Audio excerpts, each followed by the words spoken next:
on va retourner sur nos bases, sur ce qu'on a l'habitude de faire pour parler d'une personne. Un homme assez connu, on va pas se mentir, qui est né à Okinawa en 1868. Certains auront sûrement compris de qui je veux parler. Je veux bien entendu parler du père du karaté moderne, Gishin Funakoshi. Donc venez avec moi, prenez vos billets d'avion et on va aller tous ensemble à Okinawa. Donc Gishin Funakoshi naît le 10 novembre 1868 à Okinawa. La famille Funakoshi est une famille venant d'une longue lignée de samouraïs qui était vassale de la dynastie des îles Ryukyu. Bien entendu, je m'excuse pour toute erreur de prononciation. Dès 11 ans, il se fait un nom dans l'art martial de son île natale, qu'on appellera plus tard karaté, ou en tout cas qui développera le karaté, en tant qu'élève de Asato Anko ou Onko Itatsu. Il continue son parcours martial et devient chairman à la Okinawa Martial Arts Society. En 1922, à 54 ans, il présente le Karaté Jutsu d'Okinawa au Premier ministre de l'Éducation, qui fut la première démonstration publique de Karaté Jutsu au Japon, et qui se conclua par un grand succès qui a rendu célèbre Gishin Funakoshi. Jigoro Kano l'invita dans son dojo, donc Jigoro Kano, le créateur du judo, pour une démonstration qui le rendra encore plus célèbre de par la renommée déjà de base de Jigoro Kano. Il enseigna son art au Meisei-juku de Tokyo et sort la même année son livre Karaté de Ryukyu Kempo, qui créa un engouement sans précédent pour le karaté. En avril 1929, il produisait la première certification de rang, donc de Dan comme on aime les appeler, et comme ça s'appelle à vrai dire, suite à la popularité grandissante du sport. À la même époque, il commence à pratiquer le bouddhisme zen et change les caractères du karaté, donc en conséquence, passant de main chinoise, qui en plus n'était pas très bien vue au Japon, pour main vide. Voilà.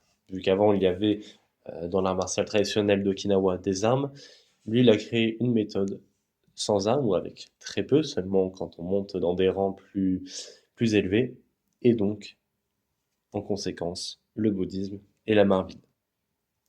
Pour populariser, il synthétise un système complet de techniques et de théories, puis change le nom de Karaté Jutsu pour Karaté-do, en définissant 20 préceptes différents.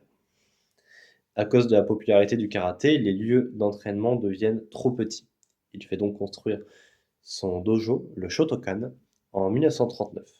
Pas très bonne année 1939. Et dans le même temps, ses élèves créent également des clubs partout dans le Japon, dans des établissements d'enseignement supérieur. Sa croissance s'arrêta pendant la guerre, assez évidemment, et le dojo fut détruit. Mais en 1949, ses élèves se regroupèrent et formèrent la Japan Karate Association, aussi appelée JKA, pour créer des compétitions, ce que refusait bien entendu Gishin Funakoshi.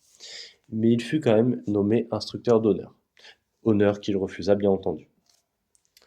Il nomma comme successeur Shigeru Egami, dont on parlera un peu plus tard, on parlera sûrement dans une vidéo du même style.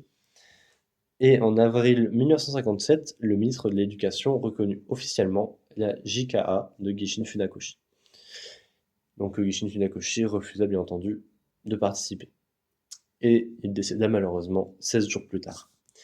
Il existe maintenant un mémorial au Japon donc en son honneur. Durant sa vie, il a écrit de nombreux ouvrages comme Karaté-do, ma voix, ma vie ou encore Karaté Jutsu, la Bible du Karaté-do.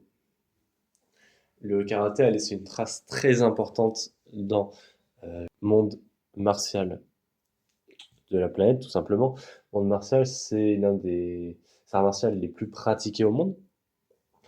Et en France, comme vous le savez sûrement si vous écoutez ces vidéos, en France, le karaté possède une fédération qui regroupe des dizaines, facilement, d'autres arts martiaux. Voilà. Donc, comme je viens de le dire, l'un des plus grands maîtres d'arts martiaux, l'un des plus connus, et sûrement celui qui a le plus révolutionné les arts martiaux dans le monde. Voilà, j'espère que cette vidéo vous a plu. Si ça vous intéresse, vous pouvez aller voir d'autres vidéos, ou bien entendu faire d'autres choses. Je vous invite évidemment à faire tout ce que vous avez envie de faire et à vous entraîner. N'oubliez pas, l'entraînement ne s'arrête jamais. À plus tard.